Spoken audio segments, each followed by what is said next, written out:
Hello दोस्तों, स्वागत है आपका मेरे यूट्यूब चैनल के इस ब्लॉग वीडियो में। तो दोस्तों, मैं आया हुआ था बैंक ऑफ बड़ौदा के ब्रांच पे, जो कासने में है, ग्रेटर नोएडा के। दोस्तों, मेरा अकाउंट बार बार ब्लॉक हो जा रहा था।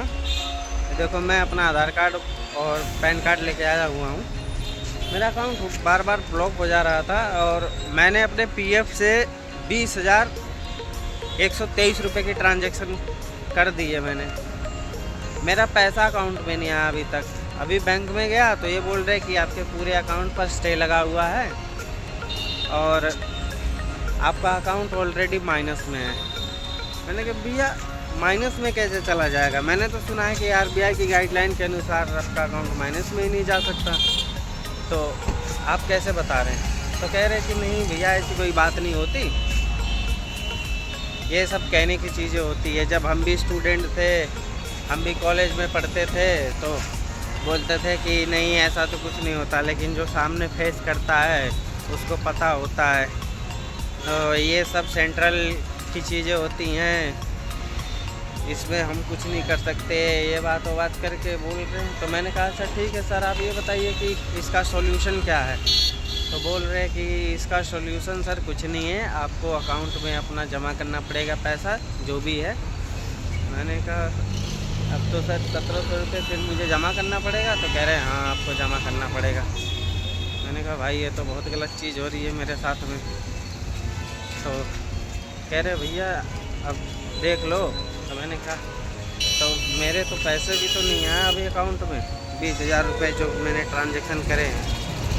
तो कह रहे हैं कि भैया आ जाएंगे, वो आप पैसे जो हैं जमा करोगे तो वो आपके अकाउंट में आ जाएंगे। पहले आप 1700 रुपये जमा करो जो आपने जमा करने हैं, जो अकाउंट आपका माइनस में हुआ पड़ा है। तो भाइयों, मैं एक चीज़ मैं आपसे पूछना चाहता हूँ कि ये सब जो चीज़ें हैं इसमें सरकार ध्यान क्यों नहीं देती? अकाउंट माइनस में क्यों जाने देती है? और तो और एक चीज़ और, जब मैंने अकाउंट खुलवाया था तो तुम्हें बताना चाहिए ना कि नहीं, अकाउंट तुम्हें भैया मैनेज करना पड़ेगा, तुम्हें मेंटेनेंस रखना पड़ेगा उसमें 2,000 रुपये। आज उसके ब्रांच मैनेजर से मिलने के बाद वो कह रहा है कि ये अकाउंट आपका 2,000 वाला है, इसमें आपको मिनिमम बैलेंस मेंटेन करना पड़ेगा। मैंने कहा सर, तो मुझे बताया नहीं गया ये चीज़। मुझे बताया गया रहा होता तो मैं मेंटेन करके रखता ना। मुझे आपने पहले क्यों नहीं बताया कि ये ज़ीरो अकाउंट नहीं है, ज़ीरो सेविंग्स नहीं है, हाँ? और मैंने कार्ड एक बार लिया है, मेरे कार्ड का 2 बार 354 रुपये इन्होंने लगा दिया है पेनल्टी। भाई, किसी को सर्विस देने से पहले उसके बारे में पूरा डिटेल्स तो उसको दे दो। लेकिन भैया, ये मैं बता रहा हूँ कि ये जो बैंक ऑफ बड़ौदा वाले हैं, बहुत घटिया सर्विस है भाई। मैं इस अकाउंट को चला नहीं पाया, 1 साल भी पूरा, 1 साल क्या, मैं इसको 6 महीना भी यूज नहीं कर पाया। मैंने 2 बार ये अकाउंट पे मैंने KYC करवा के इसको ओपन करवाया, ताकि मैं बाकी मेरा और किसी भी अकाउंट में पूरा नाम नहीं था, तो मैंने इसीलिए नया अकाउंट खुलवा लिया ताकि मैं अपने PF का पैसा निकाल सकूं। अब मैंने 2 बार PF अपना निकाल दिया, एक भी बार मेरे अकाउंट में नहीं आया। मैं साला परेशान हुआ पड़ा हूँ यहाँ। ये बहनचोद अलग चूतिया काट रहे हैं। अब मैं आया था कि चलो कैसे भी अकाउंट में अपना वो करवा लूँगा, हैं?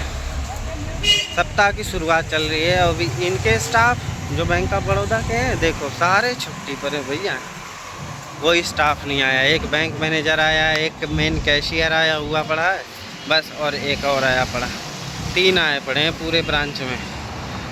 मैंने पूछा ये बताओ सर कि आप सर्विस कैसे किसी को देते हो? ऐसे ही सर्विस देते हो क्या सबको? हाँ, चक्कर ही काटता रह जाए बैंक के। मैं तो साला पहली बार ऐसे फंस गया कि बैंक के चक्कर काटते काटते मेरा इतना पुराना अकाउंट है जिसमें कभी मुझे चक्कर ही नहीं काटना पड़ा, लेकिन इसने मुझे चक्कर कटवा दिए भाई। अभी मेरा पैर फ्रैक्चर हुआ था, मैं लंगड़ाते लंगड़ाते अभी आया था इसके बैंक में। बताओ, हद होती है हर किसी भी चीज़ की।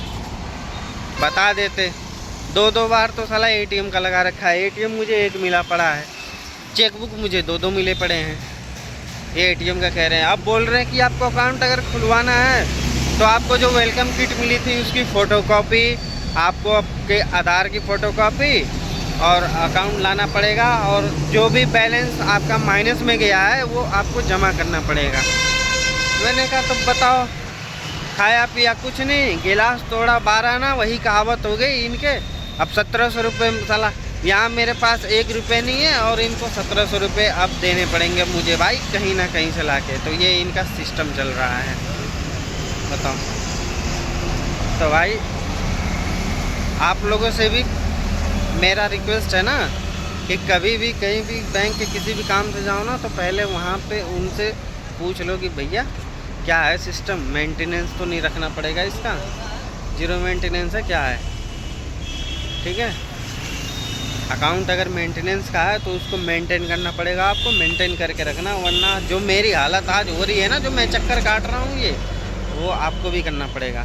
तो भाई मैं आपसे यही कहूँगा कि मैं आपका भाई होने के नाते मैं आपको बता रहा हूँ कि आप इस चीज़ों का ध्यान रखना, और बैंक में खाता खुलवाने से पहले या कुछ भी करने से पहले आप उनसे पूछ लेना कि क्या है सिस्टम इसका, क्या नहीं है, मेंटेनेंस करना पड़ेगा नहीं करना पड़ेगा। अगर मेंटेनेंस करना पड़ेगा तो हो सके तो उससे उस बैंक से दूर ही हो जाओ, किसी दूसरे बैंक में चले जाओ। अगर आपको नीड है, उसी बैंक की नीड है, तो आप कोई नहीं, आप उसी बैंक में ही ले लो अकाउंट, लेकिन मेंटेन करते रहना भाई टाइम टू टाइम, वरना आपको भी पेनल्टी लग सकती है। ठीक है दोस्तों, अब मैं चलता हूँ अपने रूम पर। अब क्या करूँ मैं, दोपहर के 12 बज रहे हैं, अब रूम पे चलूँगा। ठीक है, चलिए, तब तक के लिए आप लोग चैनल को लाइक कर दीजिए, चैनल को सब्सक्राइब कर दीजिए, वीडियो को लाइक कर दीजिए, फॉलो कर लीजिए, कमेंट कर लीजिए, जो भी करना है सब कर लीजिए भैया, क्योंकि मैं ऐसे ही आप लोगों के लिए इन्फॉर्मेटिव वीडियो लाता रहूँगा, और मैं आपको जो ज़मीनी हकीकत है ना वो सारी चीज़ें बताता रहूँगा। तब तक के लिए बाय बाय।